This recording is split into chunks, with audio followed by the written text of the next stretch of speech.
Ever caught a yawn from someone else and wondered why? This isn't just a copycat behavior, it's a brain-cooked mystery.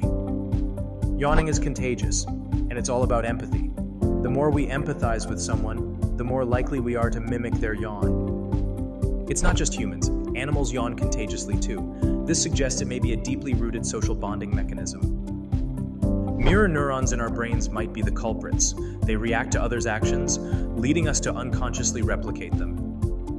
Next time someone yawns, watch out.